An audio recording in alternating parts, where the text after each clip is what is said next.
Hey friends, welcome back. You may have heard of artificial intelligence and seen some scary headlines about it.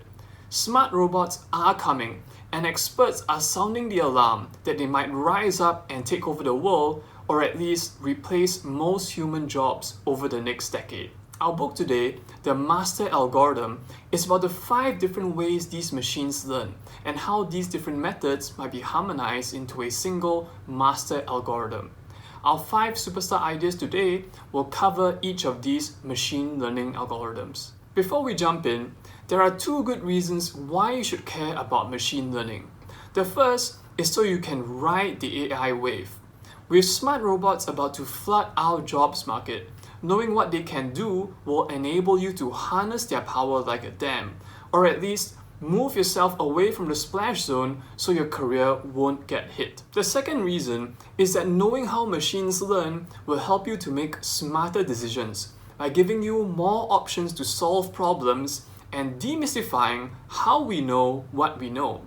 For example, if you're looking to buy a house and you know the price that you're willing to pay, how do you know if this is based on sound knowledge or emotional impulse? And with that, let's crack into superstar algorithm number 1, induction. Meet Jane.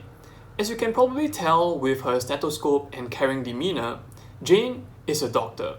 Now, because you have a highly intelligent human brain, you may realize that you can also get a sense of her education status, income bracket, and a host of other aspects of her life quite easily.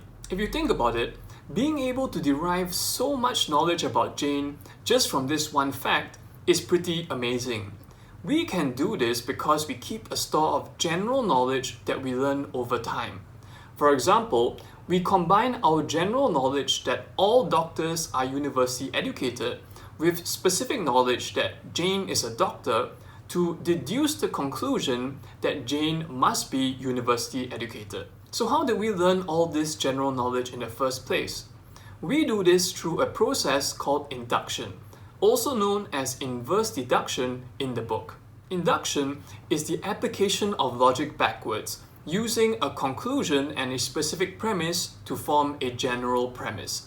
This means that if you're a machine and the data tells you that Jane is both a doctor and university educated, you then generalize that all doctors are university educated.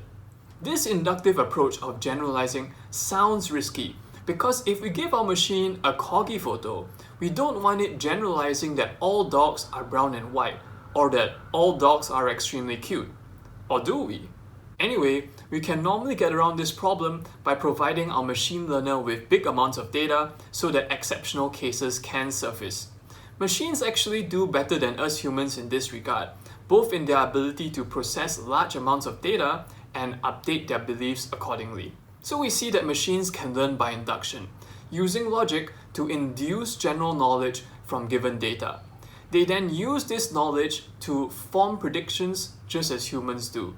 However, most concepts in the real world are too complex to be represented by a concise set of rules. It's almost impossible to logically induce a set of rules to classify cat photos, even if it is an extremely easy task for our brains. For machines to learn how to classify cat photos, we are going to need to break out superstar algorithm number 2, neural networks. Now, to retain the spirit of the book, neural networks are presented as one of 5 ways that machines learn. However, in my view, this is the most exciting area of machine learning today, also known as deep learning. So hold on tight for this one. Let's say you want to predict housing prices in a certain area. So you go out and collect a lot of data on house price and house size. You find that most houses with a size of 500 square feet are being priced at $500,000.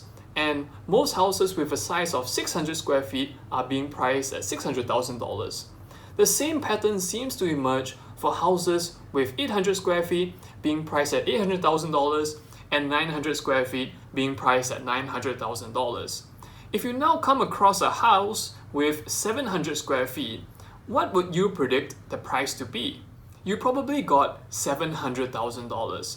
We do this by finding the slope of the best fit regression line, which gives us a price per square foot of $1,000.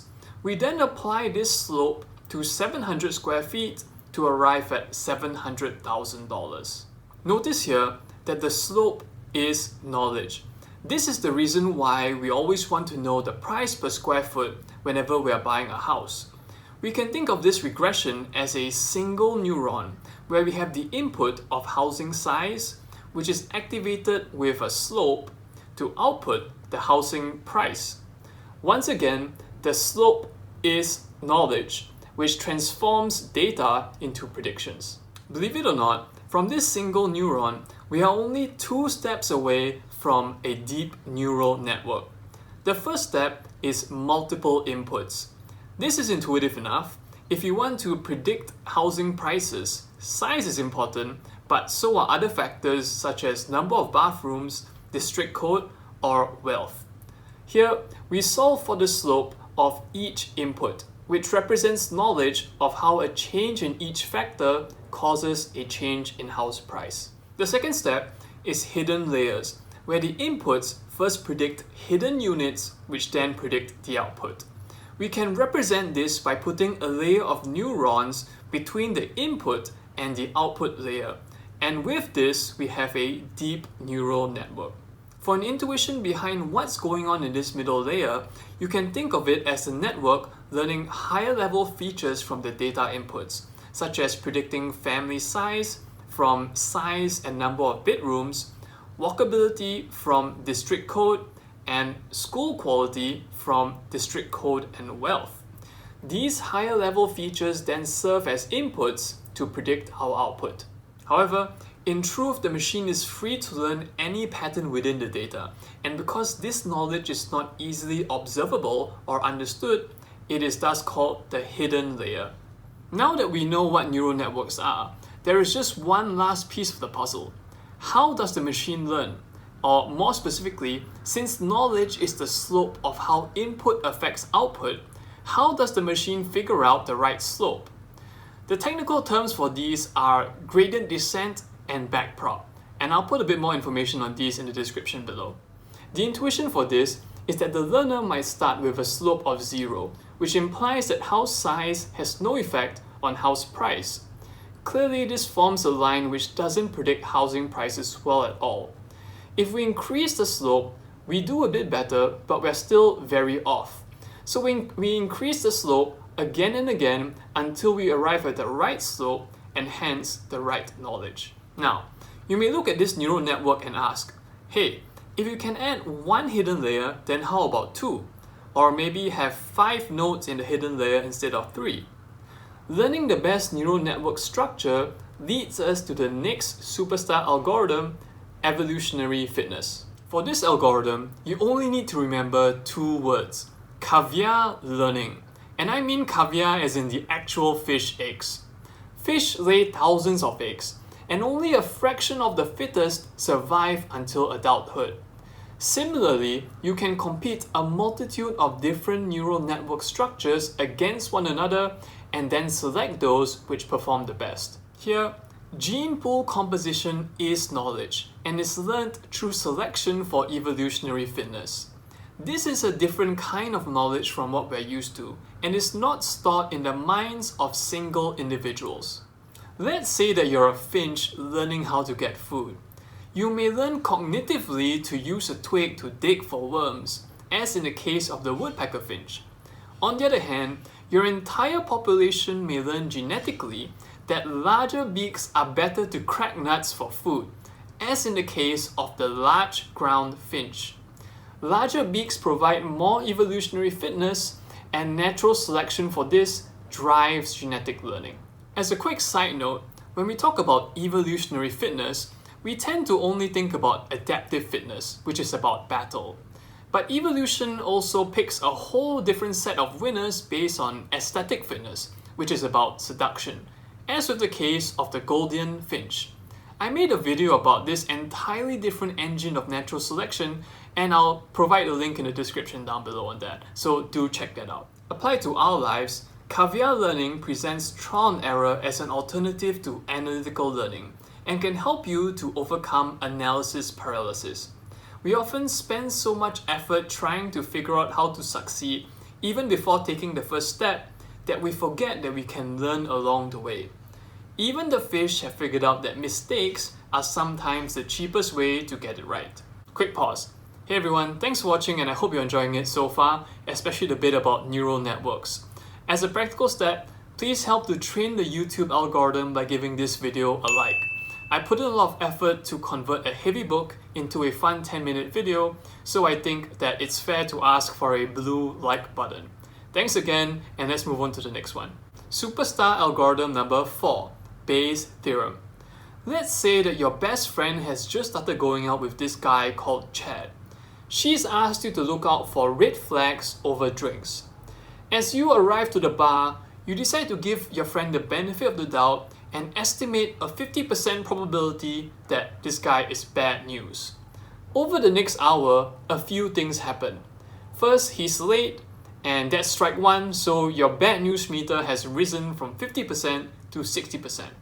Next, doesn't pick up his phone, that's strike 2, now we're up to 70% bad news meter. Finally, he shows up with an ankle monitor, and all of a sudden we have strike 3 and we've hit 99%. The book covers a machine learning algo called naive Bayes. Like our bad news meter, this estimates Chad's boyfriend potential based on each red flag and makes the naive assumption that each red flag is independent given that he is bad news. In other words, this means that him wearing an ankle monitor does not make him more or less likely to be late given that he's bad news. I find Bayes' theorem interesting because it gives us an elegant way to update our beliefs based on new information. Notably, it's a simple formula that solves a blind spot in our intuition. For example, if a blood test with 99% accuracy diagnoses you with a rare blood condition that happens in 1 out of 1,000 people, can you figure out why your chance of having the disease is only 9%? Superstar algorithm number 5, Analogies. Our last way of learning is through associations. For example, man is to woman as king is to what? Hopefully you got queen. To break down how our highly intelligent brains do this, we first intuitively place the 3 words on a 2-dimensional space of gender and royalty. Then we compare the relative positions of man is to woman and apply it to king to get a royal female, i.e. a queen. Interestingly, this is very similar to how machines learn what words mean as well. Applied to our learning, reasoning by analogies is exactly what we've done in this video, by comparing how machines learn to how humans learn. By doing this, we not only get a better sense of how machines are able to learn, we also more clearly understand how we ourselves learn. More broadly, relational learning is what this channel is really about, helping you to take knowledge from one field and apply it to another field when you spot a similar relationship.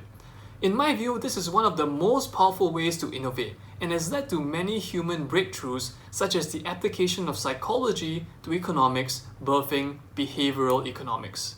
So that's about it for the video. Thanks for watching and I hope it gave you a better understanding of machine learning.